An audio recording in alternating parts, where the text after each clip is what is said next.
नमस्कार मेरे प्यारे भाइयों बहनों। आज हम आपके लिए लाए हैं फिजिक्स का जो है सभी इंपॉर्टेंट क्वेश्चन।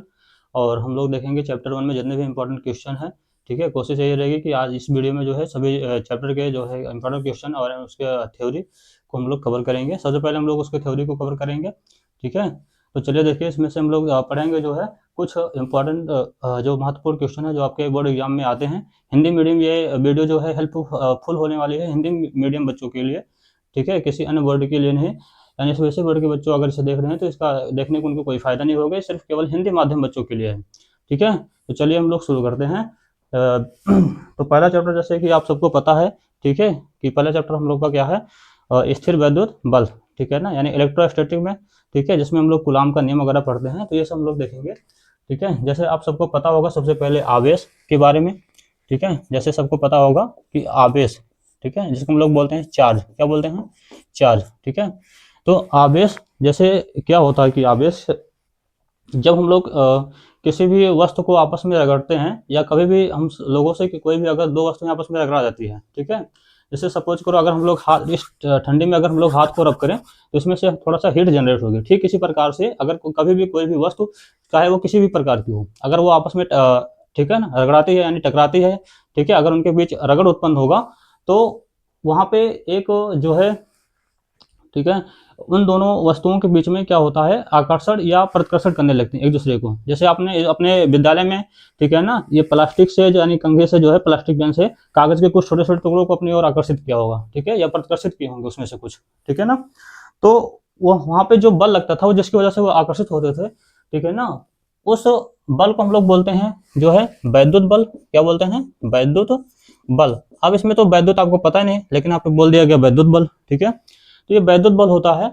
ये क्यों बोला जाता है वैद्युत बल? क्योंकि जो गुण आया था, जिस गुण के कारण ये, ठीक है ना, एक दूसरे को अपनी ओर आकर्षित या प्रतिकर्षित किए थे रगड़ने के बाद, उसी गुण को यहाँ पे बोला गया वैद्युत बल। ठीक है, अब आगे हम लोग समझेंगे यहाँ पे मतलब आवेश क्या है। तो आवेश, ठीक है, जब किसी भी दो वस्तुओं को आपस में रगड़ते हैं तो उन दोनों वस्तुओं के बीच में, ठीक है, एक आकर्षण या प्रतिकर्षण, एक दूसरे को आकर्षण या प्रतिकर्षण करने का जो है गुण आ जाता है। इसी गुण को यहाँ पे बोलते हैं आवेश। ठीक है, तो यहाँ पे हम लोग लिखेंगे कि जब दो वस्तुएं, जब, ठीक है ना, एक दूसरे वस्तुओं को आपस में रगड़ा जाता है, जब एक वस्तु को दूसरी वस्तु से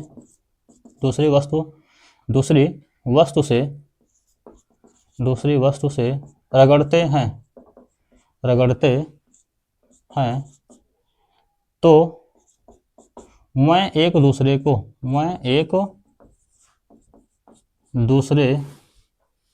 मैं एक दूसरे को, ठीक है, आकर्षित अथवा प्रतिकर्षित करती हैं। ठीक है, तो आकर्षित अथवा प्रतिकर्षित करती हैं। इसी गुण को जो है हम लोग यहाँ पे क्या कहते हैं, आवेश कहते हैं। जी हाँ, ठीक है ना, यानी जब एक वस्तु को दूसरी वस्तु से रगड़ेंगे, ठीक है, कोई भी दो वस्तु अगर आपस में रगड़ते हैं तो वह एक दूसरे को क्या करते हैं, एक दूसरे को आकर्षित अथवा प्रतिकर्षित करते हैं। इस गुण को बोल देते हैं हम लोग आवेश। क्या कहते हैं? इस गुण को यहाँ पे बोलते हैं आवेश कहते हैं। क्या कहते हैं? आवेश कहते हैं। ठीक है, तो इस आवेश को अब यहाँ पर, ठीक है ना, कुछ सिंबल दिए गए हैं। जैसे कुछ बुक जो है, ठीक है ना, इस आवेश के प्रतीक को यहाँ पर, इस आवेश के प्रतीक को जो है स्मॉल क्यू या फिर कैपिटल क्यू से प्रदर्शित करते हैं। किसे प्रदर्शित करते हैं? स्मॉल क्यू से या फिर कैपिटल क्यू से प्रदर्शित करते हैं। ठीक है, अब इस आवेश को यहाँ पर, तो एक ही प्रकार का गुण है, यानी जो आवेश है, जो चार्ज उसको हम लोग कहते हैं, एक प्रकार का गुण ही है। जब कभी भी दो वस्तुओं को आपस में रगड़ा जाता है, ठीक है, तो होता क्या है कि एक वस्तु के इलेक्ट्रॉन दूसरे वस्तु में चले जाते हैं। हाई बात समझ में? जैसे सपोज करो आपने एक ही प्रकार की एक वस्तु होगी और एक होगी, इनको आपस में रगड़ा गया और रगड़ के बाद यहाँ तो एक दूसरे से रख दिया गया, तो इसमें ये एक दूसरे को आकर्षित क्यों करेंगे? ठीक है ना, क्यों करेंगे आकर्षित? क्योंकि मान लो कि यहाँ से जब रगड़ा गया तो इसमें होता जो है, ठीक है ना, तो इसमें से एक जो है कुछ इलेक्ट्रॉन इसमें चले जाते हैं। किसमें चले जाते हैं? यहाँ से इलेक्ट्रॉन निकलकर, इस वस्तु से इलेक्ट्रॉन निकलकर इसमें चले जाते हैं, यानी यहाँ पे इलेक्ट्रॉन चलाता है। तो बताओ, जहां से इलेक्ट्रॉन निकला उस पर आ जाएगा धन चार्ज, जितना इलेक्ट्रॉन निकलेंगे उतना आ जाएगा धन आवेश, आप सबको पता है। और जो वस्तु में इलेक्ट्रॉन गया उस पर उतना आ जाएगा ऋण आवेश। अगर इसी में जो है कल के दिन 2 इलेक्ट्रॉन चला जाए, ठीक है ना, एक इलेक्ट्रॉन या मान लो पहला इलेक्ट्रॉन था, दूसरा इलेक्ट्रॉन इसमें चला जाए, तो बताओ इस पे कितना धन चार्ज आ जाएंगे, जहां से निकलेगा यानी उसमें इलेक्ट्रॉन की कमी हो रही है। अब इलेक्ट्रॉन की कमी हो रही है अर्थात यहाँ पे क्या हो जाएगा, ऋण आवेश कम हो रहा है, क्योंकि इलेक्ट्रॉन हम लोग का होता है ऋण आवेश, ठीक है। तो इसमें इलेक्ट्रॉन जो है इसकी में आ जाएगा धन आवेश, और इसमें उतना ही आ जाएगा जितना ये ग्रहण करेंगे उतना आ जाएगा इस पे ऋण आवेश, ठीक है। तो जहां से वस्तु से यानी जब रगड़ा जाता है दोनों वस्तुओं को, तो या एक वस्तु से इलेक्ट्रॉन निकलकर दूसरी वस्तु में चले जाते हैं। और एक चीज और ध्यान रखना, जब ये रगड़ेंगे, जब इलेक्ट्रॉन जो स्थानांतरण हो रहा है एक वस्तु से दूसरी वस्तु में, एक पूर्ण संख्या में होगा। ऐसा नहीं होगा कि कभी आधा इलेक्ट्रॉन चला जाए, कभी, ठीक है ना, 3/2 इलेक्ट्रॉन चला जाए, ऐसा कुछ नहीं होगा। यानी नंबर ऑफ जो इलेक्ट्रॉन होंगे वो इंटीजर में होंगे, इलेक्ट्रॉन का ट्रांसफर, ठीक है, एक वस्तु से दूसरे में वस्तु में। जैसे हम लोग दुकान पे अगर अंडे वगैरह खरीदते हैं तो उसमें हमको ऐसा नहीं मिलता 1.5 अंडे मिल जाए, ठीक है, आलू तो 1.5 किलो आलू मिल जाएगा ऐसा करके, लेकिन अंडे हमको पूरे मिलते हैं कंप्लीटली। ऐसे यहाँ पे भी इलेक्ट्रॉन जो होते हैं एक जब ट्रांसफर होंगे तो एक पूर्ण संख्या में जाएंगे, ठीक है ना। जैसे हम इस क्रिया को यहाँ पे हम लोग बोलते हैं आवेश का जो है, आवेश का क्वांटमीकरण, आवेश का जो है क्वांटमीकरण बोला जाता है, ठीक है, आवेश का क्वांटमीकरण कहते हैं। आवेश का जो है दोस्तों यहाँ पे क्वांटमीकरण कहते हैं, ठीक है, क्वांटमीकरण कहते हैं इस प्रक्रिया को, यानी क्वांटाइजेशन ऑफ चार्ज, क्या बोलते हैं, क्वांटाइजेशन ऑफ चार्ज, आवेश का क्वांटमीकरण, इसी प्रक्रिया को यहाँ पे हम लोग लिख सकते हैं, ठीक है ना। तो इस प्रकार से यहाँ पे अगर ऐसे 4-5 आवेश चला गया तो इसमें कितना आवेश होता है, एक पे धन आवेश हो रहा है, एक पे ऋण आवेश हो रहा है। लेकिन यहाँ पे एक आप नोटिस करिए कि यहाँ पे जितना इलेक्ट्रॉन गया उस पर उतना धन आवेश है, उतना ही ऋण आवेश। अगर कल के दिन 10 इलेक्ट्रॉन चले जाए तो इस पे 10 आ जाएंगे धन आवेश, और इस पे आ जाएगा 10 इकाई जो है ऋण आवेश, ठीक है। यानी जो हम लोग चार्ज को यहाँ पे स्मॉल क्यू या कैपिटल क्यू से लिखते हैं, ये आवेश की मात्रा को बताता है, यानी उसका सिंबल है। तो बताओ यहाँ पे क्यू बराबर कितना हो जाएगा, यहाँ से अगर हम लोग निकालेंगे तो स्मॉल क्यू लिखो या कैपिटल क्यू, हम लोग ज्यादातर यहाँ पे स्मॉल क्यू लेके चलेंगे, ठीक है, दोनों से सही है। कुछ किताबें स्मॉल क्यू लेके चल रहे हैं, कुछ किताबें जो है कैपिटल क्यू लेके चल रहे हैं, ठीक है। तो अब यहाँ पर देखो, यहाँ पे n संख्या में मान लो ऐसे 4-5 n इलेक्ट्रॉन गए हैं, तो बताओ आवेश कितने के बराबर में होगा, n के बराबर में। और एक इलेक्ट्रॉन पे जो आवेश होता है जिसको मूल आवेश कहते हैं, उसको स्मॉल ई से लिखते हैं, और स्मॉल ई बराबर होता है 1.6 × 10⁻19 कूलम, 1.6 × 10⁻19 कूलम। ये आप सबको जरूर याद होगा, ठीक है, आप 10वीं क्लास से ही पढ़ते आ रहे हैं इस चीज को। इसको जो खोजा था किसने खोजा था, मिल्टन ने खोजा था तेल की बूंद से, ठीक है ना। तो यानी अगर 10 इलेक्ट्रॉन ट्रांसफर में, तो बताओ यहाँ पे 10 संख्या में हो जाएगा और गुणे में 1 इलेक्ट्रॉन पे आवेश यानी स्मॉल ई, ठीक है। अब बताओ इस पे कितना है, धन आवेश है, और इस पे कौन सा है, ऋण आवेश। तो यानी यहाँ पे हम लोग लिखेंगे प्लस और माइनस, क्योंकि दोनों बराबर ही संख्या में रहेंगे, इसलिए यहाँ पे हो जाएगा प्लस माइनस। तो यहाँ पे एक आवेश का सूत्र आ जाता है Q बराबर जो है प्लस माइनस एन ई, ठीक है ना। प्लस माइनस यहाँ पे लिखने का मतलब यही होता है कि इस पे जो होता है, एक पे धन आवेश बताएगा उतने मात्रा में, और दूसरा जो है ऋण आवेश बताएगा उतने ही मात्रा में, यानी आवेश की परमाणु यहाँ पे क्या होंगे, समान। अब इससे आपको खुद ऐसे देखो पता चल गया कि आवेश यानी धन आवेश भी होता है और ऋण आवेश होता है। तो आवेश के 2 प्रकार होते हैं, कितने प्रकार होते हैं आवेश के, ठीक है ना। आवेश जो है 2 प्रकार का होता है, कितने प्रकार का, 2 प्रकार का होता है, ठीक है। कौन सा हो गया, एक धनात्मक, क्या हो गया, धनात्मक, जिसको हम लोग यहाँ पे बोल रहे हैं पॉजिटिव चार्ज, ठीक है ना। और दूसरा जो हो गया यहाँ पे ऋणात्मक, क्या हो गया, दूसरा जो आवेश हो जाएगा वो हो जाएगा ऋणात्मक, ठीक है ना, नेगेटिव चार्ज। कौन सा चार्ज, नेगेटिव चार्ज, यानी इसको हम लोग लिखेंगे तो प्लस क्यू और इसको लिखेंगे तो माइनस क्यू, ठीक है ना। अब इनकी कुछ प्रॉपर्टी होती है, जैसा आप सबको पता होगा कि अगर विपरीत प्रकृति का आवेश है, विपरीत प्रकृति का कहने का मतलब यहाँ पे ये होता है कि एक पे धन आवेश और एक पर ऋण आवेश, ठीक है ना। तो ये एक दूसरे को क्या करेंगे, अपनी ओर आकर्षित करेंगे, क्या करेंगे, अपनी ओर आकर्षित करेंगे। तो एक पे होगा धन आवेश और एक पे होगा ऋण आवेश, ठीक है ना, एक दूसरे को आकर्षित करेंगे। लेकिन ठीक है ना, तो ये एक दूसरे को अगर पास लाया जाए तो एक दूसरे को क्या करेंगे, ठीक है ना। तो यहाँ पे देखो, ठीक है ना, आकर्षण किसमें किसमें होगा, अगर धन आवेश है, ठीक है, मान लो Q1, और एक हो गया ऋण आवेश Q2, ठीक है ना, धन आवेश और ऋण आवेश, ये एक दूसरे को यहाँ पे करेंगे आकर्षित, क्या करेंगे, आकर्षित करेंगे, ठीक है ना, एक दूसरे को क्या करेंगे, आकर्षित करेंगे। लेकिन अगर यहीं पे ये जगह पे माइनस Q1 हो जाए या Q हो जाए, कुछ भी हो जाए, ठीक है ना, कोई भी कूलम हो जाए, और यहाँ पे माइनस Q हो जाए, और ठीक है ना, अब इसी पे या फिर यहाँ पे क्या हो जाए प्लस Q1, यहाँ पे क्या हो जाए प्लस Q2। तो बताओ ये नेगेटिव चार्ज है, और नेगेटिव चार्ज एक दूसरे को जब पास लाए जाएंगे, जब पास लाया जाएगा दूसरे को पास लाया जाएगा, तो ये एक दूसरे को क्या करेंगे, ये भी एक दूसरे को क्या करेगा, यहाँ पे ये प्रतिकर्षित करेंगे, क्या करेंगे, प्रतिकर्षित, ठीक है ना, क्या करेंगे दोस्तों, प्रतिकर्षित करेंगे, ठीक है ना। ऋण आवेश ऋण आवेश यानी समान प्रकृति, चाहे धन आवेश को पास लाया जाए, ठीक है ना, या ऋण आवेश को, यानी समान प्रकृति हम लोग कहते हैं सजातीय आवेश। कैसा आवेश, सजातीय आवेश, सजा, ठीक है ना, तीय आवेश। सजातीय आवेश कहने का मतलब ये होता है ठीक है ना, सजातीय आवेश कहने का मतलब ये होता है यहाँ पर कि केवल चिन्ह जो है समान होता है, ना कि परिमाण समान होता है, ठीक है ना। केवल क्या क्या समान होता है, चिन्ह समान होता है, ना कि परिमाण, ठीक है। विजातीय आवेश कहने का मतलब क्या हो गया, एक पे धन आवेश एक पे ऋण आवेश, यानी चिन्ह से संबंधित है विजातीय आवेश और सजातीय आवेश, ठीक है ना कि परिमाण से। तो ये चीज हो गया, यहाँ पे कहानी क्या होगी, ठीक है ना। एक बार फिर से हम लोग देखेंगे कि आवेश हम लोग आपको बता दिए, ठीक है ना, जो आपके एग्जाम में जो है 2 से 3 नंबर में आ सकता है, ठीक है ना, या 1 नंबर भी आ सकता है, जैसे वहाँ पे पूछा जाए क्वेश्चन वगैरह इससे। तो यहाँ पे जो आवेश हो गया, आवेश यानी जब ठीक है ना, किसी भी दो वस्तुओं को एक दूसरे को आपस में रगड़ते हैं तो एक वस्तु के इलेक्ट्रॉन दूसरी वस्तु में स्थानांतरित हो जाते हैं, और वो एक दूसरे को क्या करेंगे, या तो आकर्षित करेंगे या तो प्रतिकर्षित करेंगे, ठीक है ना। इसी गुण को यहाँ पे बोला जाएगा, ठीक है ना, आवेश। क्या बोला जाएगा, आवेश यानी चार्ज। इसको हम लोग कैसे लिखेंगे, स्मॉल क्यू या फिर प्लस क्यू से, ठीक है, कोई वहां पे सिंबल बता देंगे। और ये जब यहाँ पे आवेश का क्वांटम इक्विवेलेंट पूछेगा तो हम लोग ये बोलेंगे, जब एक वस्तु को दूसरे वस्तु के साथ रगड़ा जाता है, जब एक वस्तु को किसके साथ, दूसरी वस्तु के साथ रगड़ा जाता है, ठीक है ना, तो एक वस्तु से इलेक्ट्रॉन निकल के दूसरी वस्तु में चले जाते हैं, ठीक है ना, और ये हमेशा एक पूर्ण संख्या के रूप में जाएंगे। किस ग्रुप में, पूर्ण संख्या के रूप में, ठीक है ना। जैसे मान लो आप अपने, ठीक है ना, घर से निकलते होगे, ठीक है, स्कूल के लिए, या आपका एग्जाम होगा जिस दिन, उस दिन आप निकलेंगे, ठीक है, तो आप एक कंप्लीटली रूप से अपने गेट से बाहर निकलेंगे, ना कि आधे रूप से निकलेंगे, आधा झांक के चले जाएं पेपर दे आए, ठीक है ना, ऐसा नहीं होगा, पूर्ण रूप से निकलेंगे। ऐसे यहाँ पे इलेक्ट्रॉन होता है, इलेक्ट्रॉन का ट्रांसफर होता है, ठीक है। इसलिए यहाँ पे जहां से निकलेगा उससे प्लस आवेश, जहाँ पे जाएगा उस ऋण आवेश, और इसको यहाँ पे लिखेंगे हम लोग plus minus Q N E से, ठीक है ना। एन यहाँ पे क्या होता है, एक इंटीजर होता है, जहां अगर हम लोग जानना चाहें कि एन क्या है तो बताओ, एन यही तो था, 1 2 3 4 ऐसे डाटा 10 20 हो जाएगा, तो ये प्लस माइनस 1 हो सकता है, ठीक है ना, यानी पूर्णांक होगा, कुल मिला के 1 हो गया, 2 हो गया, 3 हो गया, 4 हो गया, डाटा डाटा ऐसे आगे संख्या तक, ठीक है ना। ये पूर्णांक है, क्या है एन, एक पूर्णांक के रूप में रहेगा, ठीक है ना, पूर्णांक रहेगा, ठीक है। ये चीज हो गई यहाँ पे।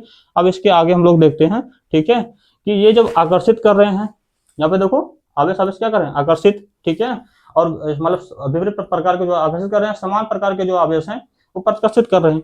अब प्रतिकर्षित करने मतलब इसमें एक बल लग रहा होगा, क्या लग रहा होगा, बल, ठीक है ना, जिसको किसने बताया था, ठीक है ना। अभी हम लोग देखेंगे यहाँ पे, इसके बाद इतना नोट कर लेना आप सब।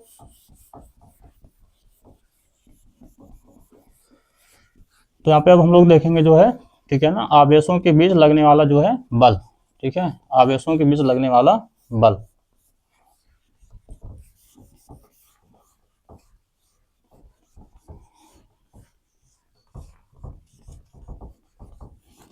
चलिए अब हम लोग देखते हैं जो यहाँ पे, ठीक है, इसको मिटा दें बढ़िया से।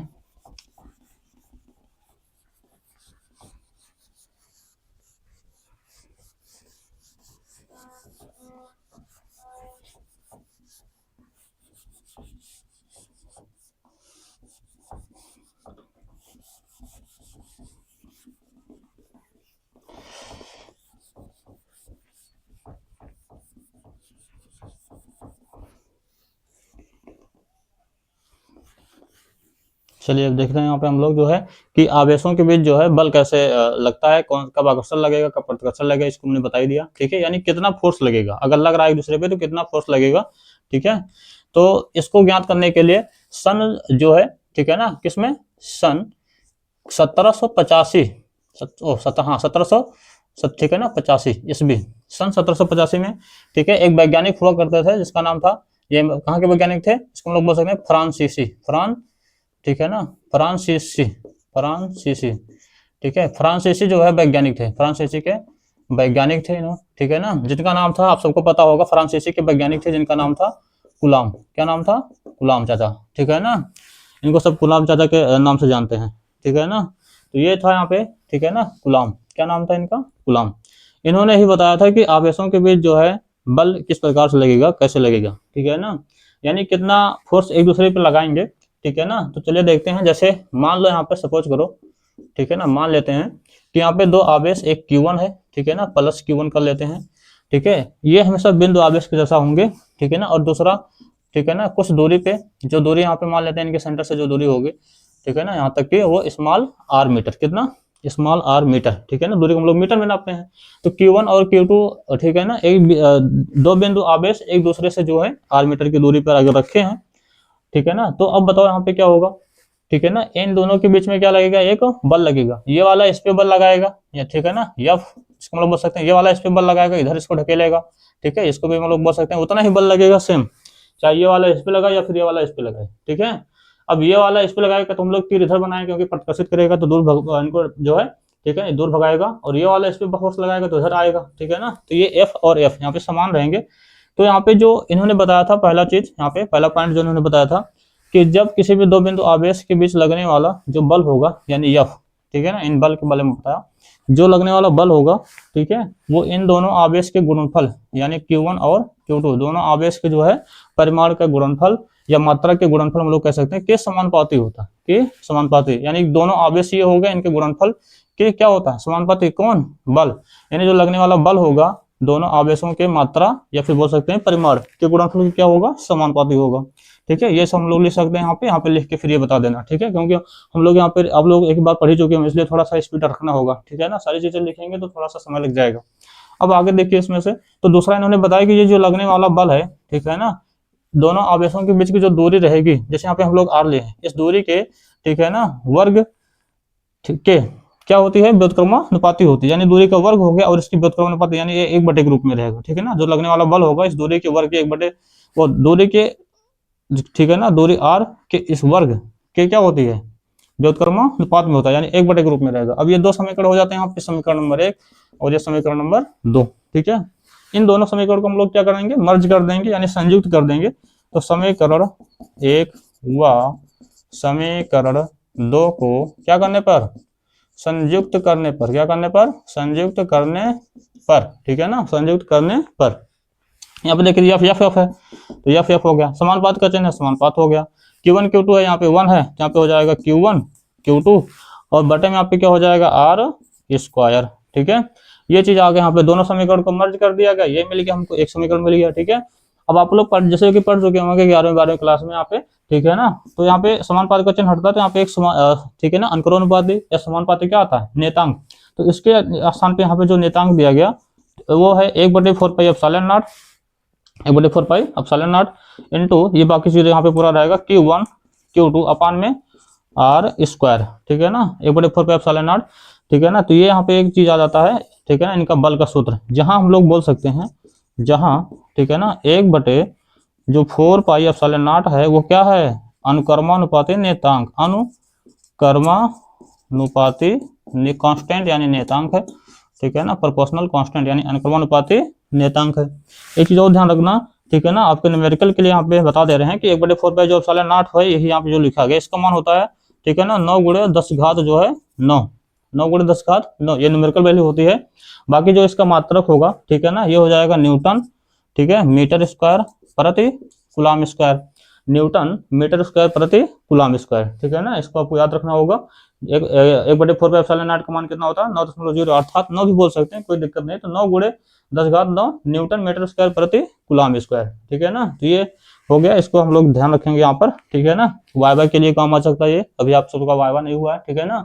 तो यही था इसमें कि जो हम लोग एक बार फिर से सुन लेंगे इनको, कूलम के नियम में, ठीक है, बल ज्ञात करने के लिए यहाँ पे बताया गया था, कूलम का नियम भी हम लोग कह सकते हैं यहाँ पे, कूलम का नियम, ठीक है ना, कूलम का जो है नियम, ठीक है, क्या है कि किसी भी स्थिर दो बिंदु आवेशों के बीच, ठीक है ना, लगने वाला आकर्षण या प्रतिकर्षण बल, ठीक है, इन दोनों आवेशों के गुणनफल के क्या होता है, अब दोनों आवेशों के गुणनफल, ठीक है ना, यानी दोनों आवेशों के मात्राओं के गुणनफल या परिमाणों के गुणनफल की क्या होता है, समानुपाती तथा, तो दूसरे बार लिखेंगे यहाँ पे कि लगने वाला जो बल है उनके बीच जो दूरी होगी, दूरी के वर्ग के क्या होता है, एक बटे यहाँ पे है, तो बोलेंगे दूरी के वर्ग के व्युत्क्रमानुपाती होता है। दो समीकरण मिलेंगे, दोनों समीकरण को जो है मर्ज कर देंगे यानी संयुक्त कर दिया जाएगा।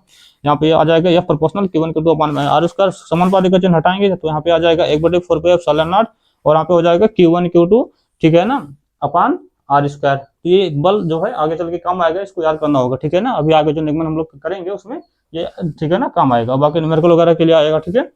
तो 1/4 एप्सिलॉन नॉट यहाँ पे है अनुक्रमानुपाती नेतांक, जिसका यहाँ पे वैल्यू क्या होता है 9.0 × 10 घात 9, ठीक है। मात्रा क्या है, न्यूटन मीटर स्क्वायर प्रति कूलम स्क्वायर।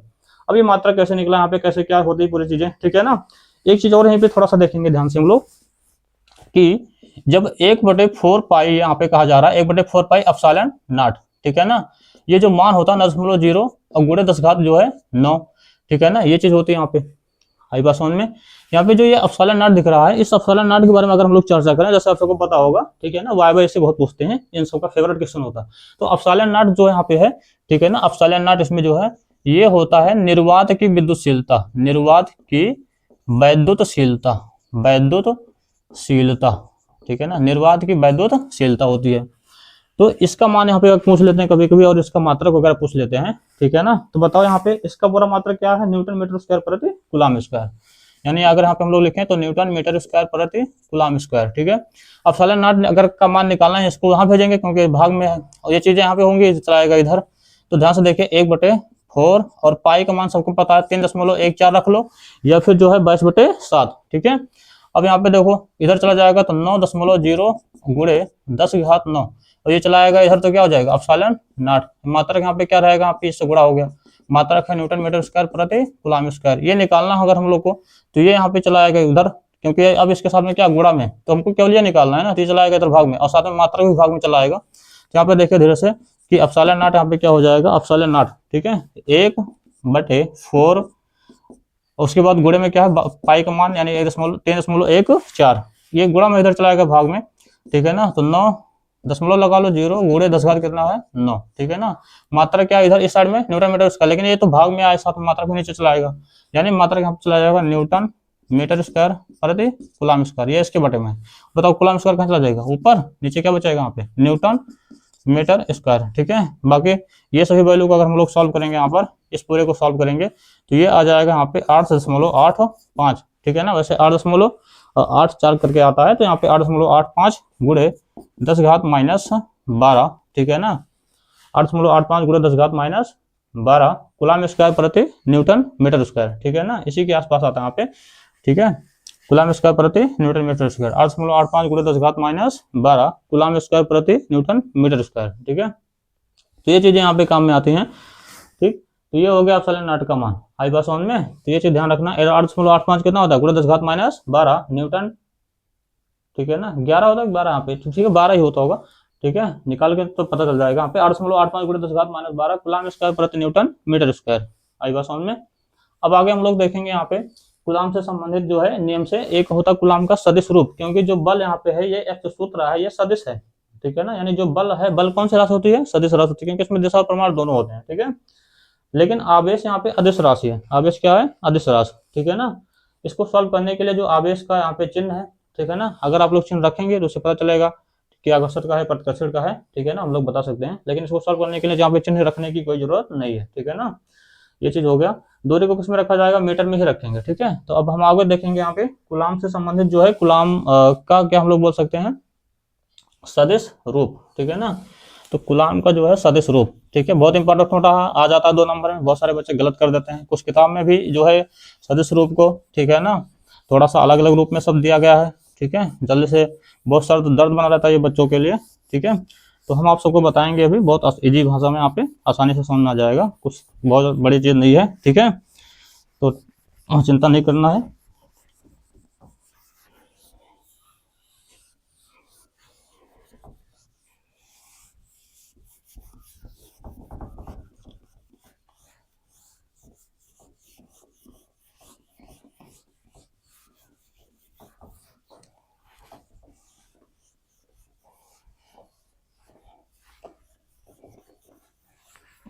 चलिए देखिए अब यहाँ पे, ठीक है ना, कूलम के नियम का सदिश रूप, अगली हेडिंग हम लोग की क्या हो जाएगी, कूलम के नियम का सदिश रूप, ठीक है ना। यानी यहाँ पे हम लोग लिख सकते हैं कि कूलम जो थे, ठीक है ना, कूलम के नियम का सदिश स्वरूप या सदिश रूप भी लिख सकते हैं, ठीक है ना, सदिश रूप यानी कूलम्स लॉ, इसको हम लोग बोल सकते हैं vector form of Coulomb's law, ठीक है ना, vector form of Coulomb's law, vector forms of Coulomb's law, Coulomb's law, ठीक है ना, vector forms of Coulomb's law, coulomb बोला जाता है इनको, ठीक है ना, कूलम यहाँ पे होता है, हम लोग यहाँ पे पढ़ते हैं कूलम, ठीक है। चलिए यहाँ पे देखते हैं सदिश जो रूप होता है, सदिश जो नियम होता है, ठीक है ना। तो यहाँ पे हम लोग, आप सबको पता होगा एक निर्देशांक जो होता है जिसको यहाँ पे हम लोग x अक्ष और y अक्ष के रूप में यहाँ पे लिखते हैं, ठीक है, यहाँ पे बना लेते हैं, ठीक है। ये हम लोग का हो गया x और इधर करते हैं x डैश, ये होता है y और ये होगा y डैश, ठीक है ना। चलिए समझते हैं यहाँ पे, ये सारी चीजें तो आपको पता ही होंगी, ठीक है। ये ऐसा क्यों बना रहे हैं यहाँ पे हम लोग, तो जरा यहाँ पे देखो कुछ सदिश है, यहाँ पे थोड़ा सा सदिश भी समझना होगा क्योंकि जो बच्चे बायोलॉजी के होंगे, ठीक है, या जिन्होंने 11 में ढंग से नहीं पढ़ा होगा सदिश चैप्टर, उनको थोड़ा सा दिक्कत होगा, लेकिन अब कोई दिक्कत आने वाला नहीं है। ठीक है, ये इस बिंदु को हम लोग बोलते हैं, 4 प्लेन होते हैं, 1 2 3 4, ठीक है ना। इस बिंदु को हम लोग बोलते हैं मूल बिंदु, जिसको लिखा जाता है ओ। क्या लिखा जाता है? ओ, यानी ओरिजिन। ओरिजिन का मतलब हो गया मूल बिंदु, यानी जहां से सभी चीजें नापी जाती हैं। ठीक है ना, तो ये चीजें हो गई। तो इस किसी भी प्लेन पे यहाँ पे अगर हम लोग मान लेते हैं, चाहे इसमें चाहे इसमें चाहे इसमें, कहीं भी मान लो, ठीक है, क्या मान लेते हैं यहाँ पे कि 2 बिंदु आवेश हैं। क्या है? 2 बिंदु आवेश। ठीक है ना, यहाँ पे हम लोग मान लेते हैं कि ठीक है, एक Q1 है, चलो धन आवेश ही लेते हैं, कोई सा भी ले लो, कोई दिक्कत नहीं। और इस बिंदु से यहाँ पे r मीटर की दूरी पर, कितने मीटर की दूरी पर? r मीटर की दूरी पर एक दूसरा यहाँ पे आवेश है, जिसको हम लोग नाम दे देते हैं Q2। क्या है? Q2। ठीक है ना, थोड़ा सा देख लेना, ये धन आवेश ही बना यहाँ पे, Q2 आवेश यहाँ पे रख देते हैं। ठीक है ना, चलिए देखिए, तो अब जरा ध्यान से देखिए यहाँ पे। ठीक है ना, ये जो बिंदु है यहाँ पे, जो Q1 चार्ज रखा गया, इस बिंदु को हम लोग मान लेते हैं A है, और ये जो दूसरा बिंदु है, ये कौन सा मान लेते हैं? B। ठीक है, अब इसको हम लोग O से A को मिला देते हैं, यहाँ पे O से A को क्या करते हैं? मिला देते हैं। ठीक है, ऐसे इसी प्रकार से यहाँ पे O से B को मिला देते हैं, तो यहाँ पे कुछ इस प्रकार से त्रिभुज बन जाएगा। क्या बन जाएगा? त्रिभुज बन जाएगा। ठीक है ना, अब जरा ध्यान से देखो, कूलॉम का नियम क्या कहता है? आकर्षण और प्रतिकर्षण बल दोनों हो सकता है, वो डिपेंड करेगा आवेश की, कि आवेश किस प्रकृति का है। ठीक है ना, कि आवेश किस प्रकृति का यहाँ पे है। चलिए यहाँ पे देखते हैं, यहाँ पे हमने जो माना है धन आवेश और ये धन आवेश। ठीक है, जरा ध्यान से देखिए अब इसमें कि जो Q1 चार्ज है, ठीक है, धन आवेश, Q2 जो आवेश है और धन आवेश, तो ये वाला इस पे क्या लगेगा? एक बल लगाएगा, क्योंकि धन आवेश है तो प्रतिकर्षण बल लगेगा, और प्रतिकर्षण बल कहाँ लगता है? अपनी ओर थोड़ी खींचते हैं, दूर भगाते हैं ना, तो ये वाला इस पे फोर्स लगाएगा तो इधर जाएगा। यानी इसी लाइन जो है, इन दोनों को सेंटर वाली जो लाइन है, बिंदु आवेश को मिलाने वाली जो लाइन है, इसी लाइन की सीध में ही लगेगी। कैसे लगेगी? सीध में ही लगेगी, ना कि ऐसा फोर्स लग जाएगा, ऐसा लग जाएगा, तो ऐसा वैसे फोर्स नहीं लगेगा। ठीक है ना, ऐसा सीध में ही फोर्स लगेगा। कैसे लगेगा? सीध में ही। ठीक है, तो ये ऐसे ही यहाँ पे लगेगा। ठीक है, बल, तो बल ऐसे ही लगेगा यहाँ पे, सीधे में ही लगेगा, इस मिलाने वाली लाइन के सीध में। अब बताओ, ये वाला इस पे फोर्स लगाएगा तो ये आवेश दूर जाएगा, तो ये फोर्स लगा रहा है किस पे? इस वाले पे, यानी बल जो है F से लिखेंगे, किस पे लग रहा है? 2 पे लग रहा है। किसके कारण लग रहा है? Q1 के कारण लग रहा है। किसके कारण? Q1 यानी 1 के कारण। इसको हम लोग बोलेंगे फोर्स ऑन, ठीक है, charge two, due to charge Q1, due to charge Q1। ठीक है ना, तो ये चीज हो जाएगा, यानी फोर्स ऑन, ठीक है, चार्ज Q2, ड्यू टू यानी किसकी वजह से? Q1, charge Q1। ठीक है ना, अब इसी प्रकार से यहाँ पे तो इधर जा रहा। अब जरा ध्यान सोचो, ये तो स्थिर रहेगा यहाँ पे, ये से फोर्स जब लगाएगा तो ये ऐसे भागेगा ना, इधर से ऐसे जाएगा, यानी अभी जैसे यहाँ पे ये बल लगाता हुआ जा रहा, जैसे आवेश पहुंचा यहाँ पे, ऐसा ढकेल देगा इसको, प्रतिकर्षित कर देगा, यानी ये आवेश यहाँ चला गया। ठीक है ना, तो आवेश यहाँ पे चला गया, यानी इस फोर्स की जो डायरेक्शन बनेगी क्या होगी? A से B की ओर। कहाँ से हो जाएगी? A से B की ओर, यानी यहाँ A से चल रहा है ये B की ओर। ठीक है, तो यहाँ पे जो डायरेक्शन होगा ये इधर हो जाएगा। ठीक है ना, डायरेक्शन इधर हो जाएगा, ये चीजें। ठीक है, अगला चीज देखो यहाँ पे, ठीक है, ये हो गया ए बी, कौन सा डायरेक्शन हो गया? ए बी, इधर से इधर आ रहा है, ए से बी की ओर। अगर हम कहें इसको स्थिर मान लें, ये वाला इस पे फोर्स लगाएगा तो ये वाला इधर जाएगा सीधा, इसी प्रकार से मिलाने वाली लाइन के सीधे एकदम सीध में। ठीक है ना, एकदम सीध में यह है, इधर फोर्स लगेगा हम लोग का। ठीक है, ये इस पे फोर्स लगा रहा, तो इस 1 पे लगा रहा तो 1 लिखेंगे, किसकी वजह से लग रहा? 2 के कारण लग रहा, तो force on two, due to 2, यानी चार्ज 2। ठीक है ना, ठीक है, अब चलिए यहाँ पे देखिए, जो यहाँ पे बुक में दिया होता आर के पद में दिया होता। अब बताओ, ये जब इधर फोर्स लग रहा है तो डायरेक्शन इधर बनेगी, एक ये बनेगी ऐसे। ये डायरेक्शन कहाँ से आ रही है? बी से आ रही है, बी से आ रही, फोर्स आ रहा यहाँ पे ऐसा लगाया तो इधर चला गया, यानी बी से ए की तरफ। किस पे? बी से ए की तरफ। तो यहाँ पे हम लोग क्या लिखेंगे? बी ए लिखेंगे। ठीक है ना, ये सदिश वही बताता है। यहाँ पे अगर हम लोग कोई सदिश जैसे भी लिखते हैं, इसका ऊपर वेक्टर लग गया तो ये सदिश बन गया। इसका मतलब यह है कि ए से जा रहा है बी की ओर जा रहा है, ए से बी की ओर। लेकिन अगर यहाँ पे बी ए लिख दिए, क्या लिख दिए? बी से ए लिख दिया, ऐसा सदिश बन। तो यहाँ पे हम लोग जैसे कि बात कर रहे थे कि ए से बी, ठीक है ना, अगर वेक्टर लगा रहेगा ऐसे तो ए से बी यानी जाएगा सदिश। ठीक है ना, अगर ऐसे बना रहेगा और बी से ए लिखा रहेगा, इसका मतलब होगा बी से ए की ओर। ठीक है ना, तो ये चीज हो गया। चलिए अब आगे देखते हैं इसमें हम लोग। ठीक है ना, तो ये डायरेक्शन हो गया, अगर इस पे फोर्स लगाएगा Q1 पे इसके द्वारा तो यहाँ पे इधर जाएगा। ठीक है, यानी बी ए लिखेंगे। अब यहाँ पे देखिए, जो मूल बिंदु है, ठीक है ना, ओ से है बिंदु ए पे, इसको हम लोग मान लेते हैं R1। क्या है? R1, यानी क्योंकि यहाँ पे 1 लिखा है ना, इसलिए 1 मान लेते हैं। ठीक है, यहाँ से यहाँ तक की जो दूरी होगी, इस दूरी को यहाँ पे हम लोग मान लेते हैं R2। ठीक है, दूरी को यहाँ पे R लिखा जा रहा है, इसको मान लेते हैं R2। और यहाँ पे जो ये दूरी है R, ठीक है ना, इसको भी ना लिखिए हम लोग। ठीक है ना, यहाँ पे R हो सकता है या R12 भी हो सकता है। जैसे यहाँ पे देखिए इस वाले के लिए, AB के लिए, तो ये AB जो बराबर होगा, ठीक है ना, R, ठीक है, वेक्टर R बोल सकते हैं। बताइए कहाँ से कहाँ चल रहा है? AB, A से लेकर B तक। तो A के लिए कौन है? 1, तो 1 लिखेंगे, और ये आ रहा 2, यहाँ पे लिखेंगे 2। ठीक है, ऐसे लिखेंगे। ये चला इसके लिए, तो यहाँ पे वेक्टर R और आ रहा है ये बी से जो है ए की ओर। देखिए इसमें बना ना बी से ए की ओर, ये इस पे बी से ए बल लगाते हुए ए पे आ रहा तो ऐसे लगा देता है इस पे बल, तो बी से आ रहा है, बी का यहाँ पे नंबर किसको दिया गया 2 से, ठीक है। अब यहाँ पे है किस पे आ रहा है 1 पे, तो आर, ठीक है, वेक्टर आर 2 1 लिखा जाएगा, वेक्टर आर 2 1 लिखेंगे यहाँ पर, ठीक है। चलिए अब यहाँ पर देखते हैं हम लोग, ठीक है ना, जो इसमें कूलाम का बल का नियम था, ठीक है ना, वही हम लोग लगाएंगे, यानी कूलाम का नियम का सदिश रूप है, ठीक है। तो आवेश यहाँ पे हम लोग बोलेंगे थोड़ा सा, ठीक है ना, इसको थोड़ा मिटा देते हैं यहाँ पे हम लोग, ठीक है, मिटा के अब आगे हम लोग देखते हैं इसमें। तो यहाँ पे हम लोग ये इसमें लिखेंगे कि आवेश, पहले चीज ये हो जाएगा, आवेश Q1 के कारण Q2 पर लगने वाला बल, किस पर, Q2 पर आवेश, ठीक है ना, Q1 के कारण, Q1 के कारण, ठीक है, आवेश Q1 के कारण आवेश जो है Q2 पर लगने वाला, ठीक है, लगने वाला क्या चीज, वैद्युत बल, लगने वाला वैद्युत बल। तो यहाँ पे बताओ आवेश Q1 के कारण है, Q1 कारण किस पे लग रहा है, Q2 पे, यानी इस पे लग रहा है, इसके कारण इस पे फोर्स लग रहा है, बताओ इस पे लग रहा है, Q2 पे लग रहा है, तो इसके कारण लग रहा है, तो ऐसे लगाते हुए जा रहा है, इधर जा रहा है डायरेक्शन, यानी F वेक्टर क्या है, वेक्टर, ठीक है, F21 है, वेक्टर F21 है, ठीक है। तो ये चीज हो गया। अब बताओ सूत्र क्या होता है, जो अभी हमने यहाँ पे लिखा था कि F किसी भी दो बिंदु आवेशों के बीच, तो 1/4 pi epsilon not Q1 Q2 अपान में R स्क्वायर, ठीक है, 1/4 pi epsilon not Q1 Q2 अपान में R स्क्वायर, ठीक है। तो यहाँ पे हम लोग लिखेंगे 1/4 पाई एप्सिलॉन नॉट, ठीक है। अब यहाँ पे हो जाएगा चार्ज, तो चार्ज में भी नाम वही है Q1 Q2 है, तो यहाँ पे इंटू Q1 Q2 अपान में R स्क्वायर, R मतलब दूरी। तो बताओ यहाँ से यहाँ चल रहे हैं, तो बताओ क्या हो जाएगा, ए बी, क्या हो जाएगा दूरी यहाँ पे, ए बी है, कौन सा A B, vector A B, क्योंकि सदिश रूप में ले रहे हैं, और मार्क लगा देंगे यहाँ पे ताकि प्लस में रहे और इसका स्क्वायर हो जाएगा, ठीक है। अब आई बात समझ में, अब सदिश रूप में ले रहे हैं तो यहाँ पे कैप लिखना पड़ेगा, किसका कैप यहाँ पे लिखेंगे, इनटू करके लिखते हैं जिस जिस डायरेक्शन में है, बताओ किस डायरेक्शन में फोर्स लग रहा है, ए बी की दिशा में लग रहा है, तो ए बी ही लिखेंगे, क्या लिखेंगे, ए बी ही लिखेंगे, लेकिन यहाँ पे कैप लगा देंगे सदिश में, ठीक है, जिस दिशा में होता है, ये जो बल लग रहा इस दिशा में है, तो ए से बी की ओर है ना, तो ए से बी की ओर है, तो उस दिशा के लिए यहाँ पे हम लोग इंटू कर देते हैं, जो बताता है यहाँ पे एकांक सदिश को बताता है, ठीक है। तो कैप ए बी या ए बी कैप, ठीक है ना, इस प्रकार से पढ़ सकते हैं इसको। अब आगे देखिए इसमें थोड़ा सा कि यहाँ पे जो वेक्टर F21 है बराबर 1/4 पाई एप्सिलॉन नॉट, कुछ यहाँ पे के लिखा होगा, ठीक है ना, इसको हम लोग बोलते हैं परावैद्युतांक, ठीक है ना। तो आगे देखिए इसमें यहाँ पे Q1 Q2 upon vector A B है। अब वेक्टर ए बी का मान यहाँ पे हम लोग R के पद में रखेंगे, तो जरा ध्यान से यहाँ पे देखिए, ठीक है ना, यहीं पे लिख देते हैं, ठीक है, कि जो वेक्टर ए बी है यानी सदिश ए बी, इसको यहाँ पे अगर आप मैथ वाले बच्चे होंगे तो सदिश में पढ़े होंगे 12वीं क्लास में, इसको लिखा जाता है ओ बी माइनस का ओ ए, ठीक है ना, ओ बी यानी जो पीछे यहाँ पे है उसमें से आगे वाले घटाते हैं, तो ओ बी माइनस का ओ ए।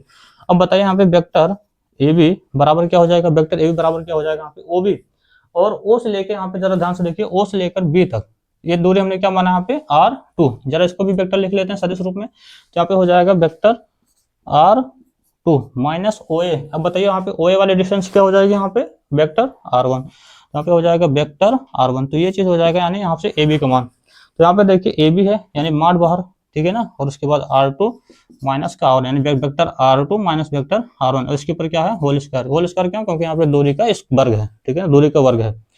इनटू यहाँ पे देखिए कैप है ए बी, तो कैप के रूप में यहाँ पे भी ऐसे लिख सकते हैं, ठीक है ना, या अगर थोड़ा सा और अच्छे से लिखना होगा क्लियर, तो जरा ध्यान से देखिए यहाँ पे, ठीक है ना, ये ए बी है, और ए बी को हमने यहाँ पे बताओ किसके बराबर लिखा, R12 है, बताओ यहाँ पे ए बी क्या हो जाएगा, वेक्टर R12, ये ए बी हो जाएगा R12 के बराबर में, किसके बराबर में हो जाएगा, वेक्टर R12 के बराबर में, तभी तो यहाँ पे होगा। देखो अगर इसको हम लोग समझेंगे यहाँ पे वेक्टर R12 को समझेंगे इस रूप में, जैसे यहाँ पे लिखा गया ओ बी माइनस इतना, तो पीछे ये तो है 2 है, पीछे क्या है 2, ठीक है, तो यहाँ पे R2 माइनस यानी अंतिम माइनस प्रारंभिक, ठीक है ना, इस प्रकार से घटाएंगे, ये त्रिभुज के नियम के अनुसार होता है, ठीक है, उसको बताएंगे तो ज्यादा समय हो जाएगा, आप लोग यही ध्यान रखिए कि, ठीक है ना, जो आखिरी यानी पॉइंट है अंतिम पॉइंट माइनस का इनिशियल पॉइंट, यानी ठीक है ना, अंतिम माइनस प्रारंभिक, तो R2 माइनस का R1 जो पीछे होगा उसमें से घटाएंगे, यानी ये वाला ध्यान रखिएगा आप लोग, ठीक है ना, ए बी वाई तो ऐसे करके होता है।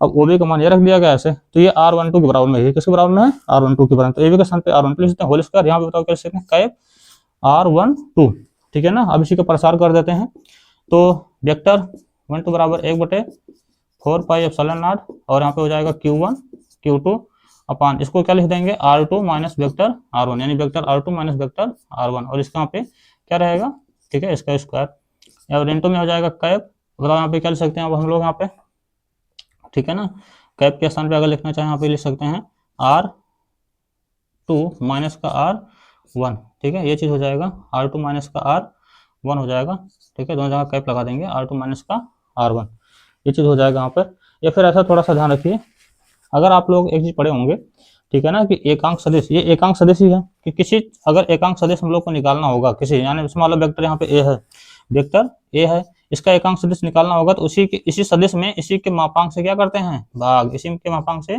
भाग करते हैं, मापांक मतलब माड, तो इसी सदिश में इसी के मापांक से भाग करते हैं, तो ये फार्मूला भी यहाँ पे ध्यान रखना होगा। तो बताइए यहाँ पे कैप है, अब बताइए कैप के लिए यहाँ पे हम लोग क्या लिखेंगे, यहाँ पे कैप के लिए ये जो जिस पे कैप है वो सदिश लिखेंगे, यानी वेक्टर R12 डिवाइड बाई उसी के मापांक, यानी वेक्टर R12, ठीक है ना, ये चीज़ हो जाएगा, ठीक है। अब यहाँ पे देखो जरा इसे ध्यान से, तो एक बार मिटाना पड़ जाएगा इसको, ठीक है ना, क्योंकि अब हम लोग यहाँ पे माड के रूप में लिख लिए हैं, तो ये जरा इसको यहीं पे लिखो R12, ये चीज़ है, ठीक है। थोड़ा सा और आगे बढ़ेंगे इसमें, तो वेक्टर F यहाँ पे ऊपर क्या है 1 2 है, तो 1 2 लिखेंगे बराबर 1/4πε0, ठीक है, और यहाँ पे क्या हो जाएगा Q1 Q2 और अपान में ये देखो दोनों वही चीजें, गुणा में इसकी पावर 1 है, इसकी पावर 2 है, तो गुणा में खाते क्या होते हैं, जुड़ जाते हैं, तो R12 लिखेंगे, यानी वेक्टर R12 और उसकी कितना माड की पावर 3, और यहाँ पे डॉट क्या हो जाएगा वेक्टर R12, वेक्टर R12, ये चीजें, ठीक है, यहाँ पे हो जाएंगे। अब यहाँ पे जो यहाँ पे है R12, ये इसी बराबर में ये रखेंगे यहाँ पे, ठीक है ना, ये चीजें यहाँ पे लाके रख देंगे इस वाले समीकरण में। तो आगे देखिए थोड़ा सा व्यंजक को, वेक्टर F12 है कि 2 नहीं 2 1 है, तो यहाँ पे लिखेंगे 2 1 बराबर 1/4πε0, ठीक है, इंटू यहाँ पे हो जाएगा Q1 Q2 अपान, अब देखिए यहाँ पे R12 की पावर यहाँ पे 3 है, तो R12 लिखो, वेक्टर R12 का मतलब कितना R2 माइनस R1, यानी अंतिम माइनस का प्रारंभिक, ये ध्यान देना, इसमें बहुत सारे बच्चे ही गलती करते हैं, तो यहाँ पे रहेगा R2 माइनस का R1, तो यहाँ पे लिखेंगे R2 यानी vector R2 minus vector R1, और यहाँ पे पावर जितना है उतना लिख देंगे यानी 3, ठीक है ना। फिर उसके बाद यहाँ पे नोटिस कीजिए कि वेक्टर क्या है R12 है, यहाँ भी वही चीज यहाँ पे लिखेंगे, बट ब्रैकेट में लिख लेंगे, यहाँ पे क्या हो जाएगा R2 माइनस का vector R1, vector R2 minus vector R1, ठीक है ना, ये चीज हो गया। इसको समीकरण हम लोग क्या मान लेते हैं 1, ठीक है ना, क्या मान लेते हैं समीकरण 1, इसको कर लेते हैं इस प्रकार से आई बस ऑन में, तो ये हो गया, ठीक है। अब देखिए दूसरा वाला बल, 2 बल था ना, अभी हमने इस बल को निकाला है, ठीक है ना, F vector F21, vector F21, यहाँ पे कौन सा बल निकाला गया, वेक्टर F21 को निकाला गया। अब हम लोग निकालेंगे जो Q1 पे फोर्स लग रहा है, किस पे लग रहा है, Q1 पे लग रहा है, यहाँ पर इस पे लग रहा है, किसकी वजह से लग रहा है, यूएफसी वाले Q2 के कारण इस पे फोर्स लग रहा है, ऐसे यानी ये फोर्स लगाते हुए आ रहा है, इस पे लगा, जैसे यहाँ पे देखा आप ऐसे फोर्स लगा दे इधर चला गया, तो कौन सा बल है F12, किसके कारण है बताओ, Q2 लगा रहा है ना, तो Q2 के कारण बोलेंगे, किस पर, आवेश Q1 पर, जैसे यहाँ पे हमने बोला था इसके कारण, तो यहाँ पे Q2 के कारण इस बार, ठीक है ना, तो यहाँ पे हम लोग ये लिखेंगे अब दूसरा स्टेप कि आवेश जो है, आवेश Q2 के कारण, आवेश Q2 के कारण जो है, ठीक है ना, इस पे आवेश Q1 पर लगने वाला वैद्युत बल, ठीक है ना, लगने वाला वैद्युत बल, तो ये चीज हो जाएगा यहाँ पे लगने वाला वैद्युत बल, ठीक है। तो आवेश Q2 के कारण Q1 पर लगने वाला वैद्युत बल, तो बताओ यहाँ पे क्या हो जाएगा, वेक्टर F इस पे लग रहा है, तो यहाँ पे 1 हो जाएगा, पहले जिस पे लगेगा उसको पहले लिखेंगे, जिस पे लगेगा उसको वहां पे लिखेंगे, जिसकी वजह से लग रहा है उसको बाद में लिखेंगे, यानी 2 के कारण लग रहा, तो आवेश Q2 का कारण लग रहा है यहाँ पे लिखेंगे। अब बताओ मेन फार्मूला क्या है, 1/4πε0, वही लिख देंगे एग्जैक्ट एकदम सेम टू सेम, ठीक है, कुछ नहीं सोचना है आप सबको, ये हो गया 1/4πε0, आगे चार्ज वही है, चार्ज थोड़ी बदल रहा है यहाँ पे, तो Q1 Q2 दोनों चार्ज वही हैं, बीच की दूरी अब बताओ यहाँ पे क्या है, ये लगाते हुए आ रहा है ना, यानी बी से आ रहे हैं, आ रहे हैं, जैसे देखा आप ए पे चार्ज है, इधर लगा दे बल, तो यानी बी से आ रहे हैं ए की तरफ, तो क्या बनेगा वेक्टर बी ए बनेगा, डिस्टेंस यहाँ पे वेक्टर दूरी क्या बन जाएगी, वेक्टर बी ए बन जाएगी, क्योंकि सदिश रूप में चल रहे हैं, यहाँ पे स्क्वायर करेंगे, क्योंकि दूरी का स्क्वायर है, दूरी हम लोग की वेक्टर ए होगी, सदिश रूप में लेके चल रहे हैं, और जो दूरी बनेगी उसी का यहाँ पे कैप लेके चलते हैं, क्योंकि दिशा बताएगा ना, क्या बताएगा दिशा, तो ये हो गया कैप, यानी बी ए कैप, ठीक है।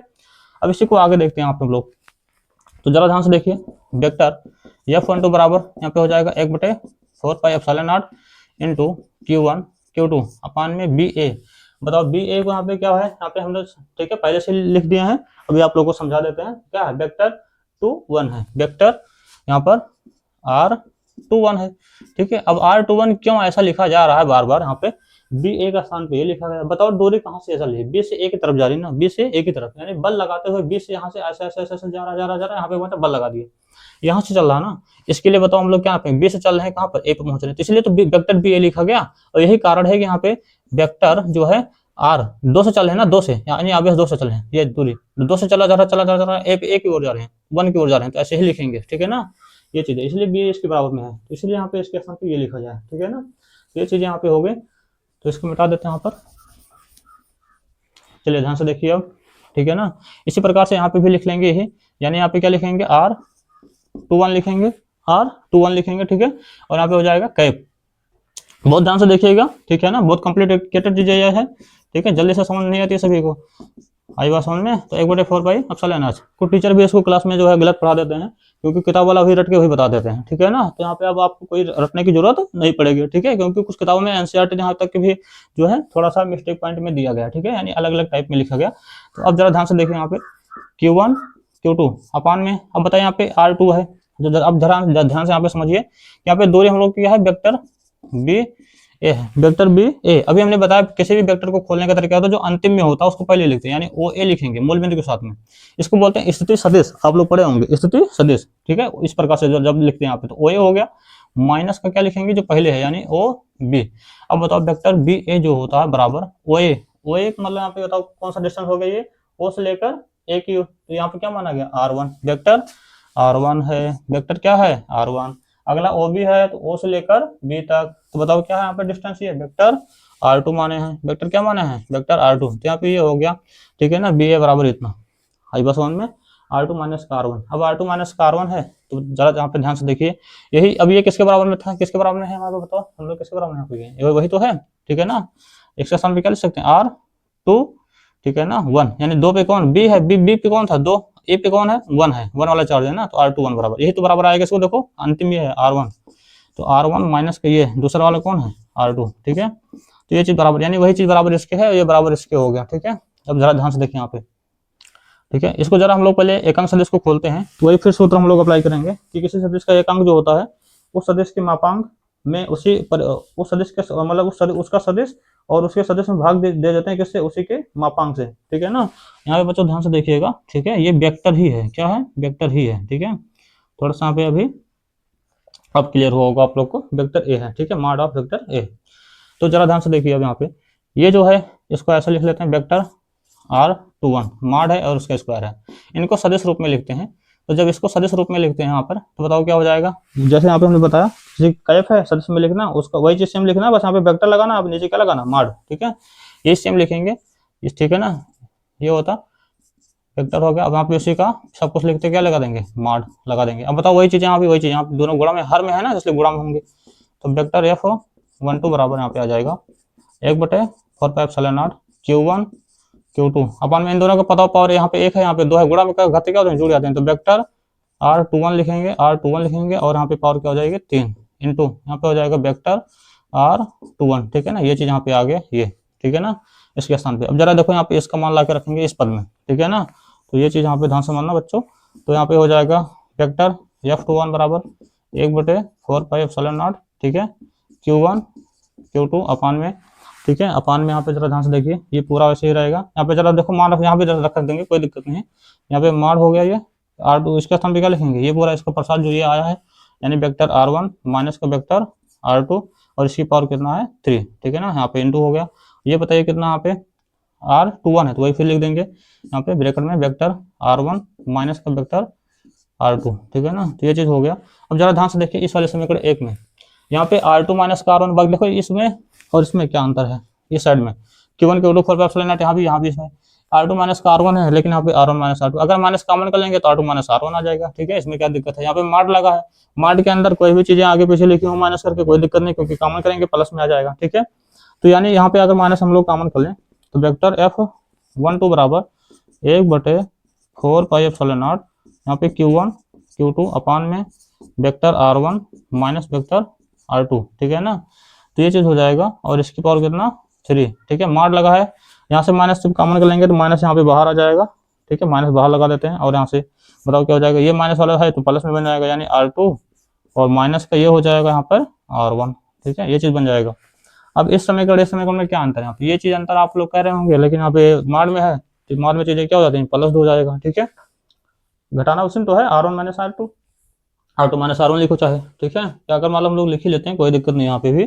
ठीक है, चेंज कर लेते हैं, R2 माइनस का कितना R1, क्योंकि आगे माइनस में आएगा, माइनस आगे क्या कर देगा, माड है, माड के बाहर निकलेगा प्लस हो जाएगा, यानी यही लिख सकते हैं। ठीक है ना, R2 माइनस R1।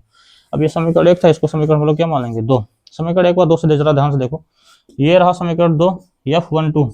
ठीक है ना, बराबर, जरा ये इतना पार्ट देखो यहाँ पे, ये वाला। ठीक है ना, इतना इतना हिस्सा जो है ये किसके बराबर में है, यहाँ पे जरा ध्यान से देखो, ये किसके बराबर में लग रहा है यहाँ पे। ठीक है ना, F21 के बराबर में। तो जरा इसके सामने देखो हम लोग क्या लिख सकते हैं, ये आगे माइनस यहाँ पे लगा रहेगा, वेक्टर F21 लिख सकते हैं। अब जरा यहाँ पे देखो, बराबर में है माइनस में है। ठीक है ना, ये निष्कर्ष निकला।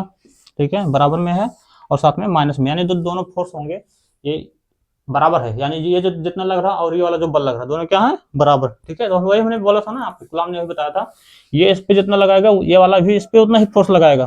ठीक है, अब माइनस क्यों आया है, तो माइनस इसलिए यहाँ पे आया है क्योंकि यहाँ पे डायरेक्शन बचा रहा है, डायरेक्शन दोनों की विपरीत है, यानी प्रतिकर्षित कर रहे हैं। अगर प्लस में आता यानी क्या कर रहे हैं, आकर्षित। अगर माइनस आया है तो यानी विपरीत, यानी प्रतिकर्षित कर रहे हैं, यानी आवेश कैसा है, सजातीय। अगर प्लस आया होता दोनों जगह तो यानी ये आवेश क्या होते हैं, एक दूसरे को आकर्षित करते हैं। क्या करते हैं, आकर्षित। इसका मतलब होता है कि आवेश कैसे बनते हैं, विजातीय की सजातीय, इसको आप लोग बताएंगे कमेंट करके। ठीक है, चलिए अब यहाँ पे देखते हैं, अगर इसको हम लोग ऐसे भी लिख सकते हैं। ठीक है ना, F करके यहाँ पे हम लोग ऐसे भी लिख सकते हैं। ठीक है, इस प्रकार से यहाँ पर, चलिए देखें, या वेक्टर F21 है, इसको इधर लाएंगे तो क्या हो जाएगा, प्लस वेक्टर 21 हो जाएगा, और इस साइड में इसको इधर ले आए, माइनस को प्लस हो गया, इधर क्या बचेगा, 0। ठीक है, यानी दोनों का सम क्या हो जाएगा, 0 हो जाएगा, दोनों का सम क्या हो जाएगा, 0। लेकिन अगर वहीं आवेश होता तो उनका अंतर 0 होता, क्या होता, मतलब जो आवेश नहीं, अगर यहाँ पे मतलब विपरीत प्रकृति के आवेश होते, अगर आकर्षित करने वाले होते तो यहाँ पे माइनस होता, तब जाके 0 होता। ठीक है ना, तो आप लोग को ये सिद्ध करना था। अब बताइए, दोनों जो है बराबर है और माइनस में है, इसका मतलब इससे निष्कर्ष क्या निकल रहा है कि ये, आप लोग पढ़े होंगे न्यूटन का तृतीय नियम, जिसको हम लोग बोलते थे क्रिया प्रतिक्रिया का नियम। क्यों, कौन सा नियम, क्रिया प्रतिक्रिया का नियम। तो ये न्यूटन के जो है, ठीक है, यहाँ से न्यूटन के तीसरा नियम। ठीक है ना, न्यूटन के तृतीय नियम, जिसको यहाँ पे क्या बोलते थे, क्रिया प्रतिक्रिया, क्रिया प्रतिक्रिया। ठीक है ना, क्रिया प्रतिक्रिया के नियम, जैसे रॉकेट वगैरह उड़ता है किसी उसी सिद्धांत पे क्रिया प्रतिक्रिया, न्यूटन के तीसरे नियम के अनुसार से। ठीक है ना, हम लोग पैर चलते हैं या किसी नदी या तालाब में अगर तैरते हैं तो भी क्रिया प्रतिक्रिया के अनुसार ही होता है। ठीक है ना, तो दोनों बराबर है, लेकिन माइनस यहाँ पे है विपरीत दिशा में, इसलिए यहाँ पे क्या हो जाएगा, क्रिया प्रतिक्रिया के हिसाब से काम करा जाए। ठीक है ना, तो आप लोग इसको जो है स्क्रीनशॉट वगैरह ले सकते हैं, हम ये किनारे हो गए। ठीक है ना, तो ले लीजिए। ठीक है, चलिए हो गया। अब इसके बाद यहाँ पे हम लोग को जो समझना है, अगला जो टॉपिक हम लोग समझेंगे, ठीक है, ये जो है इसको जरा हम लोग रफ कर लेते हैं। ठीक है ना, तब तक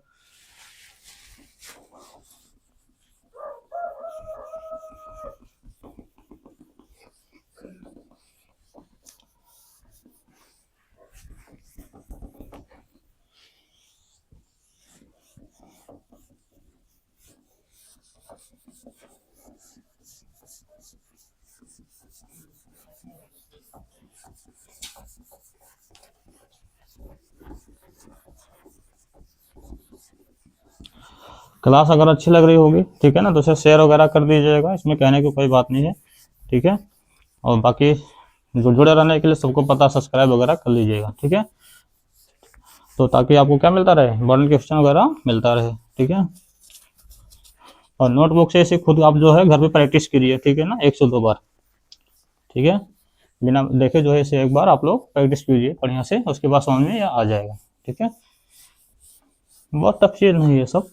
ठीक है, बस हिंदी मीडियम में कोई है नहीं इतना अच्छा, ठीक है ना, पढ़ाने वाला, जो है पूरा थ्योरी रटवा देते हैं, लिखवा देते हैं। ठीक है ना, तो थ्योरी अभी आप लोग जो है थोड़ा सा कर लीजिएगा बाकी बुक वगैरह से। ठीक है ना, बाकी कंसेप्ट वहाँ पे हम लोग जो है समझा दे रहे हैं, क्योंकि अब उतना समय है नहीं आप सबके पास। ठीक है, तो कम समय में ज़्यादा काम।